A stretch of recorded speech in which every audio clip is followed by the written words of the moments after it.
Kritik kembali disuarakan merespon kenaikan bahan bakar minyak yang diumumkan oleh pemerintah. Kenaikan ini dinilai sangat negatif karena pemerintah dianggap tidak mendengarkan suara rakyat. Dan untuk membahasnya saya akan sapa terlebih dahulu dua narasumber yang terhubung lewat sambungan Zoom hari ini. Ada anggota Komisi 7 DPR RI, ada Teh Diah Nurwitasari, dan juga Presiden Konfederasi Serikat Pekerja Indonesia KSPI, ada Bang Said Iqbal. Halo, selamat siang Teh Diah dan juga Bang Said, apa kabar? Selamat siang Mas Iqbal, pemirsa CNN. Assalamualaikum warahmatullahi wabarakatuh. Waalaikumsalam warahmatullahi wabarakatuh. Saya akan langsung ke Teh Diah terlebih dahulu. Ini Teh Diah, ini kan termasuk yang lantang ini mengatakan pemerintah tidak peduli dengan rakyat dan juga menganggap pemerintah hanya mencari jalan pintas mengatasi persoalan subsidi BBM yang membengkak begitu. Nah ini yang menjadi pertanyaan kita adalah jalan pintas yang dimaksud seperti apa ini Teh? Ya, jadi pemerintah hanya melihat dari sudut beban APBN. Sambil kemudian sesungguhnya ketika angka 502,4 triliun itu senantiasa diungkapkan sebagai subsidi dan kompensasi BBM, sesungguhnya bukan cuma BBM, dalamnya itu adalah keseluruhannya adalah energi. Di sana ada LPG, di sana ada listrik gitu ya. Jadi BBM sendiri tidak sebesar yang 502,4 tersebut gitu. Nah kemudian karena pemerintah melihat bahwa ini beban terhadap APBN, lalu berusaha menaikkan harga BBM untuk mengurangi beban dari APBN. Tetapi sesungguhnya kenaikan harga BBM ini dampak panjangnya di masyarakat tentu bukan hanya sekedar naiknya harga BBM. BBM ini kan tidak dikonsumsi hanya pribadi ya, rumah tangga gitu, tetapi juga dikonsumsi tentunya oleh industri, oleh transportasi, oleh UMKM. Yang dampak ikutannya ini akan terjadi kenaikan harga berbagai macam komoditas. Bukan hanya di sektor pangan, tetapi juga nanti di transportasi, juga misalnya di infrastruktur, semua ini akan terkait. Ya, hari ini saja mungkin kita sudah dengar laporan nih, contohnya ongkos angkot ya ke transportasi umum di beberapa kota sudah naiknya nggak tanggung-tanggung, udah 40% naik ongkos angkot itu gitu. Belum lagi di sektor pangan, ya, harga komoditi bahan pokok ini sudah naik. Jadi yang dilihat oleh pemerintah hanya tadi menyelamatkan beban APBN, tapi sebetulnya pada waktu yang bersamaan pemerintah sedang memindahkan beban itu langsung kepada masyarakat. Tapi Teh, di satu sisi bahwa pemerintah mengatakan bahwa sebenarnya untuk subsidi-subsidi ini yang menikmati adalah orang-orang yang mampu begitu. Sementara kalau kita lihat memang seperti itu di lapangan. Bagaimana tanggapan dari Teh Diah sendiri? Ya, kalau memang kemudian ternyata tidak tepat sasaran, maka seharusnya pemerintah memperketat, merubah regulasi sekarang. Siapa yang berhak untuk mendapatkan BBM subsidi ini dibantu oleh negara ini? Misalnya secara jenis kendaraan, itu kan bisa ditegakkan. Perpresnya bisa dibuat gitu ya, jenis kendaraan mana saja. Kemudian tadi penegakan hukumnya, ini penting sekali gitu ya, dikawal secara ketat gitu ya. Kebocoran-kebocoran yang sekarang terjadi, kita sering sekali ya di media massa sudah muncul laporan-laporan kebocoran-kebocoran kepada pihak-pihak yang tidak berhak untuk mendapatkan konsumsi BBM. Tetapi yang lemah adalah penegakan hukum. Jadi jangan sampai ketika terjadi ketidaktepatan sasaran ini sekarang diambil secara general semua masyarakat, bahkan jadi memikul bebannya gitu ya. Yang curangnya siapa, yang nanggung beban akibatnya siapa gitu. Nah ini yang perlu jadi perhatian saya. Oke, saya ke Bang Said. Bang Said, ini bagaimana melihatnya dengan keputusan pemerintah ini? Dan kalau saya tidak salah memang hari ini juga akan dilakukan aksi unjuk rasa begitu terkait dengan naiknya harga BBM bersubsidi. Kalau Bang Said melihat apakah yang dilakukan oleh serikat buruh dan lain sebagainya pada hari ini apakah bisa memberikan efek yang cukup besar begitu untuk bisa menurunkan lagi harga BBM ini?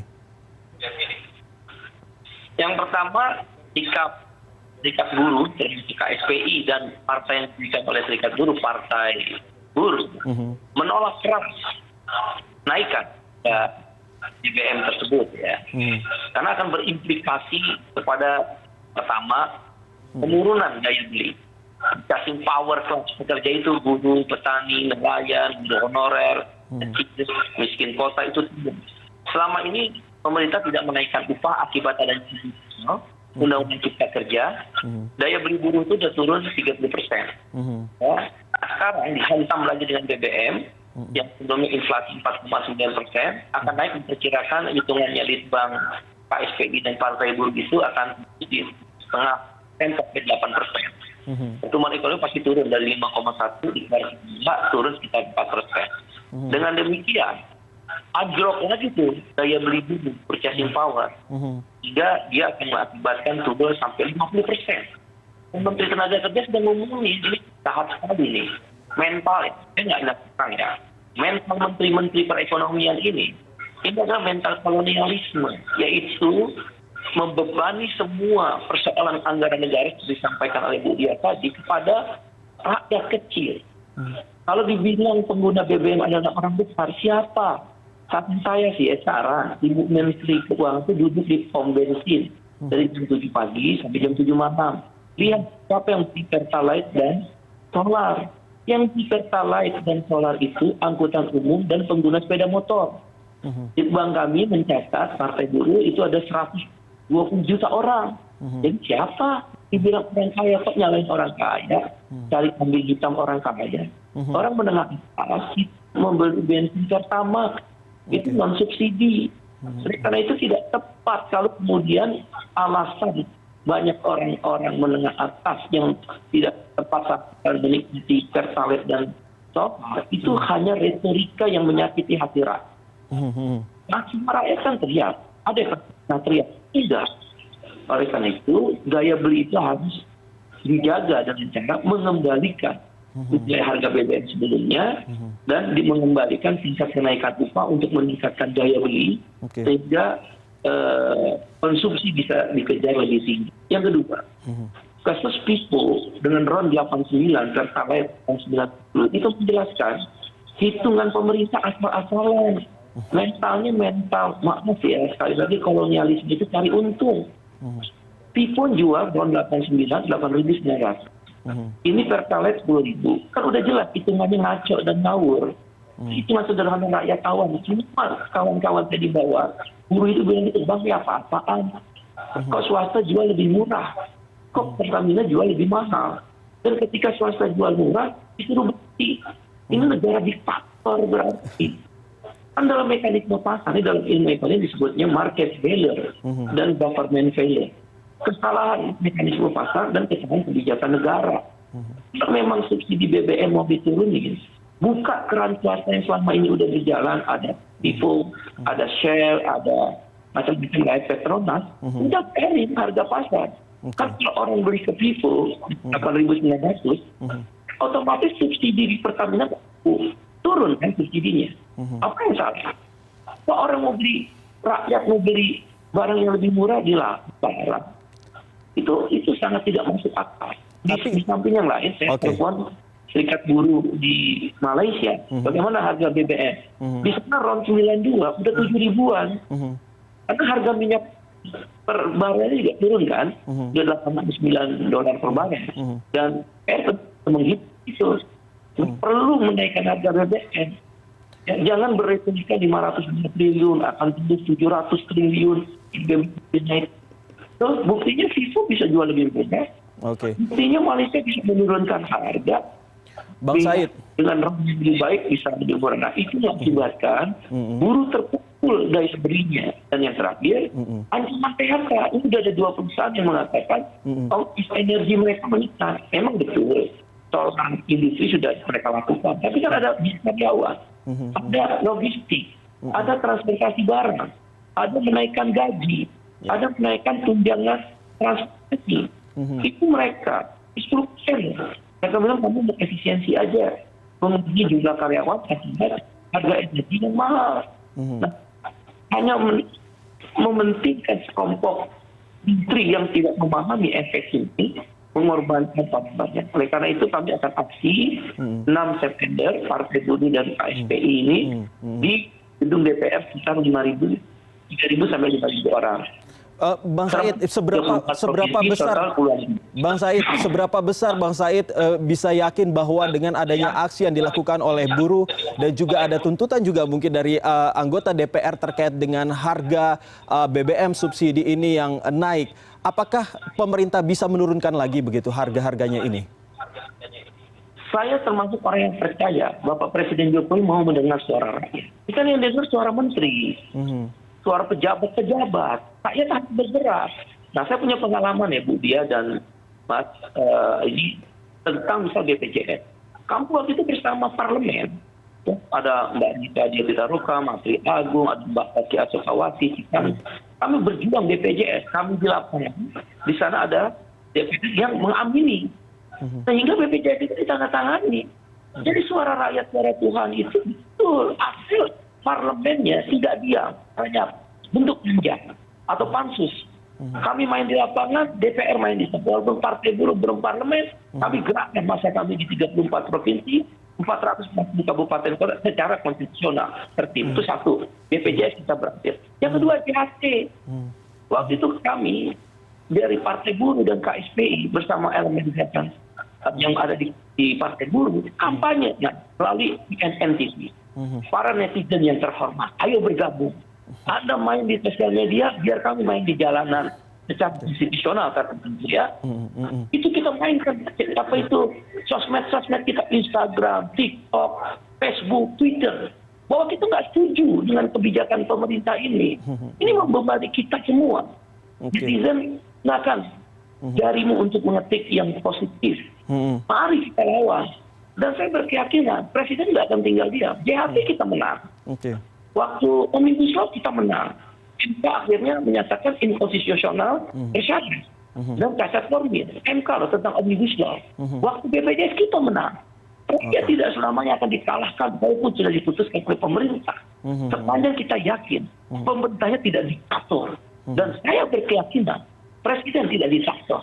Presiden akan dengar suara rakyat. Nah, gunakan netizen. Ayo kita berjuang bersama. Mulai hari ini turun ke jalan dan gunakan tuts kami. Biarlah partai buruh dan serikat-serikat buruh, serikat petani, serikat nelayan, maupun buruh honorer, ojol, ya, ojek online maupun pangkalan. Kami di pekerja rumah tangga turun ke jalan. Tapi kau gunakan itu kekuatan sosial media. Kami yakin berubah. Karena harga minyak dunia juga udah turun. Negara-negara lain turunin, Indonesia naik. Dan ingat Mas, Mbak Dia, kita bukan murni negara pengimpor minyak loh. 80% minyak mentah kita juga kita produksi. Itu aja udah untung dari sisi harga dunia dan harga di Indonesia. Demikian tidak perlu menaikkan harga BBM. Saya percaya akan berubah. Asal netizen bergerak terus, jangan menyerah. Baik, tentunya kita akan menunggu sama-sama. Saya ke Mbak Dia, terkait dengan apa yang sudah dilakukan DPR terkait dengan melonjaknya harga BBM bersubsidi ini, terutama apa yang sudah dilakukan DPR sebagai suara rakyat kepada pemerintah agar harga ini mungkin saja bisa turun seperti yang diharapkan oleh Bang Said dan juga mungkin dari sebagian masyarakat di Indonesia ini. Tapi jawabannya sesaat lagi. Untuk itu jangan kemana-mana, tetaplah bersama kami di CNN Indonesia News Report.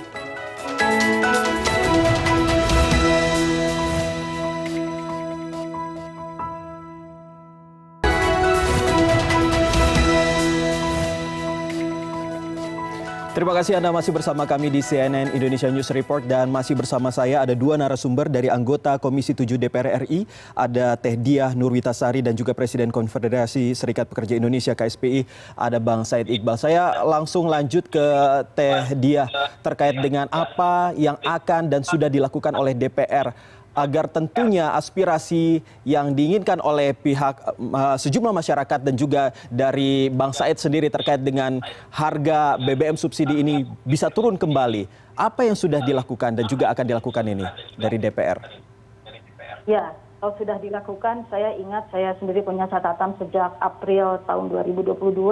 Saya sudah sangat menyampaikan baik kepada Menteri ESDM maupun kepada Direktur Utama Pertamina bahwa berbicara tentang BBM ini adalah berbicara hajat hidup orang banyak. Bermain-main dengan harga ini, itu bermain-main dengan kehidupan masyarakat. Sebab masyarakat itu tidak punya pilihan lain. apakah ketika harga BBM ini naik kemudian masyarakat itu akan pindah mencari sumber bahan bakar yang lain? Nggak bisa. Sepahit apapun, sekecil atau sebesar apapun kenaikan harga BBM ini, masyarakat tidak punya pilihan lain. Apakah kemudian mereka jadi jalan kaki pergi ke sekolah, atau kemudian kerja jadi naik sepeda? Enggak. Ya. Mereka tetap mau tidak mau menelan semua pil pahit yang diberikan oleh pemerintah ini. Ini yang memberat kepada masyarakat. Jadi bisnis dengan masyarakat ini ya. Jadi ini sesuatu yang betul-betul menyakitkan ya buat masyarakat dalam kehidupan. Lalu setiap rapat dengan Kementerian SDM, dengan Direktur Pertamina, kami selalu suarakan tentang hati-hati dalam mengambil kebijakan itu, hitung dengan benar. Bahkan dalam rapat terakhir juga dengan Direktur Pertamina dari fraksi PKS, kami menyampaikan bahwa terkait dengan kondisi kuota Pertalite misalnya maupun solar, harusnya sejak sebelumnya itu kan terpantau betul, ada pengawasan. Oh ini sudah melebihi alokasi misalkan, ya perkembangannya kan tiap bulan ketahuan tuh ya. Nah itu harusnya kalau dengan pengawasan yang ketat, tegakkan tadi aturan, misalnya kendaraan mana yang bisa menggunakan Pertalite atau solar, gitu ya. Jangan dibiarkan kendaraan-kendaraan mewah menggunakan taruhlah solar bersubsidi atau menggunakan Pertalite. Nah, yang terjadi di lapangan seringkali ketika kita tanya di SPBU, misalkan begitu, petugas-petugas di SPBU ini nggak berani negur, ya, nggak berani negur. Nah ini kan artinya ada sebuah proses pengawasan dan pengendalian juga yang kurang, baik dilakukan mungkin oleh Pertamina, oleh BPH Migas gitu ya, atau pihak-pihak terkait lainnya. Jadi sebetulnya hal ini bisa diantisipasi tentang persoalan kuota ini, gitu ya. Nah ketika ini sudah terjadi, dari fraksi PKS contohnya kami sudah menyuarakan wakil-wakil rakyat baik yang di Sumatera, di Jawa, di Kalimantan, di Maluku, di semua daerah pemilihan ini semua menjerit melaporkan apa yang dirasakan oleh masyarakat yang mewakili pertanian gitu ya. Sekarang diberikan bansos misalkan. Siapa yang menerima bansos? Data untuk alokasi bansos ini saja sangat sering bermasalah. Aduan-aduan sampai kepada kami. Lalu kemudian apakah benar bansos ini ketika diterima betul-betul akan menjadi kompensasi BBM, menaikkan daya beli masyarakat? Bansosnya hanya diberikan dalam beberapa bulan dan itu pun baru akan cair, harga udah naik duluan. Dan ketika harga BBM ini naik, ya otomatis belum naik saja kemarin dengan isu ya, dan ini juga sangat kami sesalkan.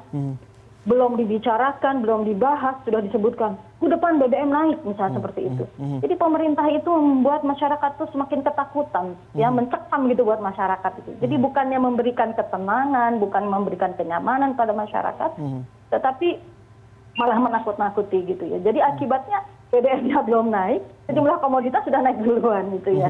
Nah ini yang kita sudah terus-menerus suarakan gitu. Bagi kami sekarang ketika ini juga sudah dilaksanakan dan ya luar biasa ya dilaksanakan keputusannya di weekend, hari libur, tidak ada kesempatan kami untuk bertemu dengan pihak pemerintah gitu ya. Masyarakat juga sedang mungkin santai dengan keluarga gitu. Tiba-tiba harga BBM dinaikkan gitu. Jadi ya tentu kami akan terus mengawal tentang penolakan harga BBM ini. Sekali lagi karena ini bukan semata pada kenaikan harga BBM-nya, tetapi dampak ikutannya yang luar biasa akan sangat memberatkan masyarakat. Ini yang kita perjuangkan untuk senantiasa meringankan beban masyarakat. Berarti ini ya artinya bahwa suara DPR saja tidak didengar, apalagi suara rakyat begitu, bisa kita katakan?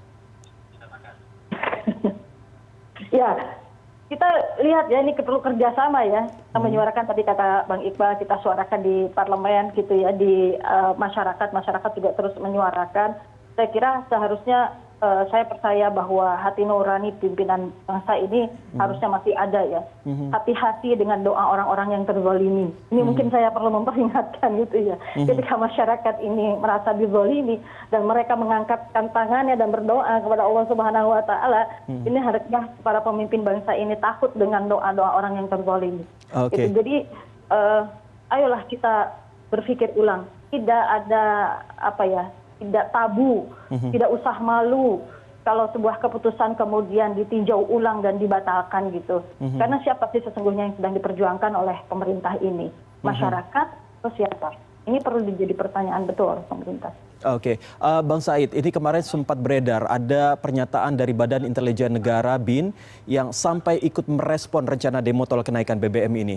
Ada yang mengartikan bahwa pemerintah sudah menyiapkan semua kekuatan untuk membendung berbagai penolakan kenaikan harga ini, tapi tentunya ini yang menjadi pernyataan yang membuat kita semakin merasa tertekan begitu. Respon dari Bang Said sendiri bagaimana? Seingat saya, Bapak Presiden Jokowi orang yang anti BLT. Waktu pertama si Presiden. Keberpihakan pada orang kecil jelas. Beliau menginginkan ada usaha-usaha produktif dan juga yang sifatnya bisa menghasilkan sesuatu yang produktif. Nah, BLT ini kan, maaf ya, jadi maaf. Tunjukkan pada saya Menteri Sosial yang tidak dipenjara oleh mudah-mudahan yang terakhir ini juga jangan. Semua dipenjara. Itu sarang korupsi. Ya, oleh karena itu yang kita inginkan bukan BLT, apalagi itu hanya gula-gula 600.000 untuk yang orang berpenghasilan 3,5 juta, buruh nggak terima itu, dan 150.000 per bulan. Saya ambil contoh ya, dan saya bilang harga akan melambung tinggi. Kontrakan rumah, sekarang membeli kontrakan udah menaikkan 550 sampai 100.000. Nah, saya tanya, Mbak, kenapa dinaikin? Buru-buru nanya.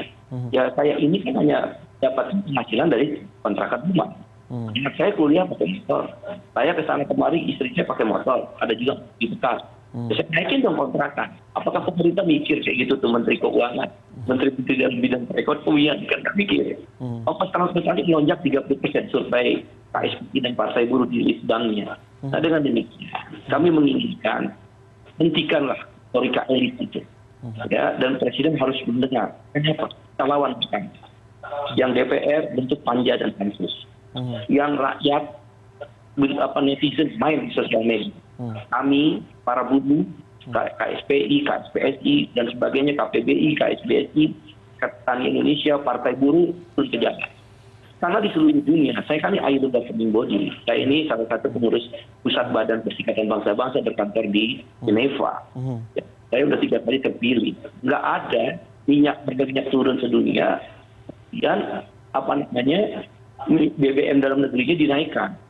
Yang kedua, nggak ada upah nggak pernah naik, BBM-nya dinaikkan. Saya nggak pernah negeri itu. Ini keajaiban dunia yang ke-11.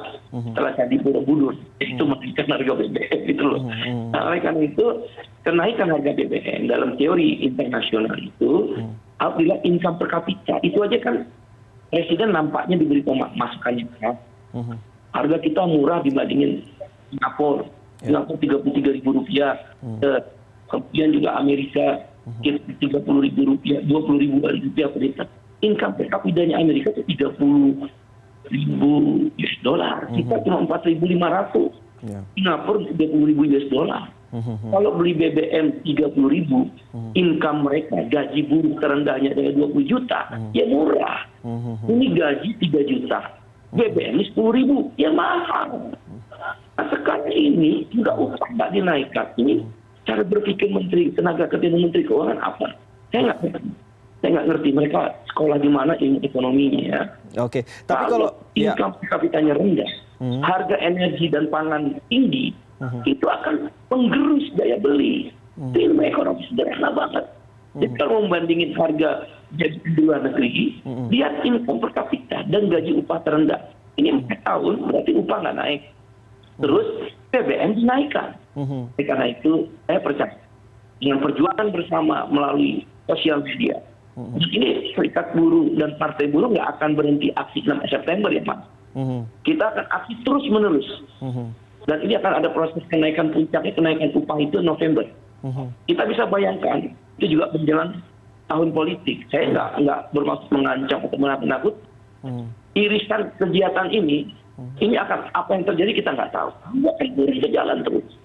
Kami akan organisir terus aksi-aksi dan pemogokan. Bahkan kan sedang mempertimbangkan mogok nasional.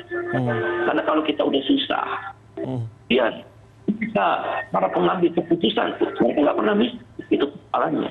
Bukan dari kalangan orang yang pernah kalau sekolah itu jalan kaki. Saya kuliah itu jalan kaki. Kalau saya naik 2 kali angkot, 1 kali angkot saya jalan kaki, 1 kali angkot baru saya ke UI sampai di UI. Itu baru saya sebut bis kuning itu. Mereka ini orang-orang yang nggak pernah mengalami ini. Nah, kita berharap presiden yang berasal dari kalangan orang biasa harus mendengar. Boleh dibikin keputusan, silakan. Karena elit memberikan data-data. Tapi suara rakyat, kami itu punya data-data. Fakta-fakta lapangan tentu. Bukan data-data yang direkayasa. Nah, jaringan media, para jurnalis seperti CNN, TV ini, dan jajarannya, dan turunan-turunannya, dan juga sosial media oleh netizen. Dan Bu Dia harus punya keberanian bikin panja, Bu. Mulai PKS itu bikin panja. Jangan kita berhenti di omongan. Buktikan itu. Panja kan kalau saya kata cukup tiga fraksi. Itu bisa mengambil inisiatif untuk membentuk pansus. Minimal kalau nggak bisa panja. Kalau panja kan antar komisi. Mari kita berjuang bersama. Karena retorika yang dibangun, narasi dan gagasan data yang dibangun oleh para elit, birokrasi dan elit menteri mempengaruhi presiden. Menurut saya, dugaan saya salah dalam mengambil keputusan. Baik. Begitu kasus Vivo naik, kaget mereka. Teman-teman media kan memberitakan Vivo viral. Saya yakin presiden kaget. Itu berarti kamu semua bohong. Bisa aja presiden ngomong. Itu bisa tuh. Kalau gitu kita munculkan aja tahun 8. Dan premium dihidupkan. Bisa. Itu Vivo kan Pertamina bisa bikin lagi premium. Yang kerja sama 89. Oke, Teh Dia. Baik. Berarti bisa. Baik. 8.900. Baik, Bang Said. Saya ke Teh Dia ini. Teh Dia, bagaimana responnya dari pernyataan dari Bang Said tadi terkait dengan DPR yang harus membentuk panja terkait dengan hal ini, dan apakah cukup penting, cukup memberikan solusi ketika masyarakat maupun buruh dan lain sebagainya ikut aksi hingga benar-benar BBM bersubsidi ini harganya bisa turun kembali? Menurut saya ini adalah sebuah reaksi yang sangat penting ya. Artinya pemerintah juga harus melihat setiap kebijakan itu memiliki dampak yang bukan sekedar di atas kertas. Bukan sekedar hitung-hitungan, oh kurang uang segini, tambah dari sini gitu ya. Tapi ini kemudian keputusan itu menyangkut hajat hidup orang banyak gitu. Saya katakan tadi sekali lagi, ini bermain-main dengan hajat hidup masyarakat. Ya. Dan yang kalau sekarang terjadi demo di mana-mana, saya kira ini adalah memang betul-betul nurani masyarakat, bukan digerakkan oleh apapun juga, digerakkan oleh kebutuhan. Ya. Dan menurut saya ini betul-betul adalah sebuah perjuangan yang harus kita dukung, dan kami juga senantiasa mendukung. Kita akan tempuh prosedurnya di DPR untuk perjuangan ini dan menyampaikan kepada pemerintah. Tadi disampaikan data-data yang disampaikan ke pemerintah ya, termasuk presiden di dalam cuitannya misalnya di Twitter mengatakan bahwa subsidi dan kompensasi BBM 502,4 triliun itu saja sudah sebuah framing. Karena yang 502,4 triliun bukan kompensasi dan subsidi BBM, itu energi. Yang di dalamnya ada LPG, di dalamnya ada listrik gitu. Jadi ada sebuah kondisi yang dibesar-besarkan gitu. Ya, seolah-olah bangsa ini sedemikian berat. Yang berikutnya tadi, yang curang siapa, kebocoran terjadi di mana, yang kemudian olah-olah dihukum oleh kondisi ini, masyarakat luas, masyarakat banyak gitu. Baik. Nah ini tentu menjadi perhatian kita bersama ya untuk memperjuangkan kondisi masyarakat. Ini yang berbicara langsung ke DPR RI, berbagai macam elemen masyarakat sudah datang. Dan kemudian pemerintah hanya melihat tadi ya di kelompok kerja misalkan dapat BLT, dapat lain-lain yang sudah kita tadi juga sudah bahas ya tentang ketidaktepatan sasaran lagi juga di BLT. Bagaimana dengan mereka yang tidak berpenghasilan tetap? Bagaimana mereka yang selama ini tidak terdata di dalam sebagai penerima BLT? Ini kan banyak sekali ya. Bagaimana dengan pedagang-pedagang di pasar? Pembeli tidak mau harga naik, tapi mereka juga tidak mau sudah mendapatkan komoditasnya dengan harga yang naik. Jadi betul-betul ini adalah sebuah perjuangan yang harus kita kawal sampai semaksimal mungkin ini. Baik, baik. Tentunya kita tunggu sama-sama bagaimana kebijaksanaan dari pemerintah. Apakah kali ini benar-benar mendengarkan suara DPR dan juga masyarakat? Ya, sedikit saja, Bang Said. Sedikit saja. Ya. Pemerintah itu lagi untung dengan harga komoditas. Ratusan triliun tuh. Dia periksa itu, DPR bisa periksa. Dan batu bara juga lagi naik. Sudah masuk ke APBN, semua belum dicatatkan.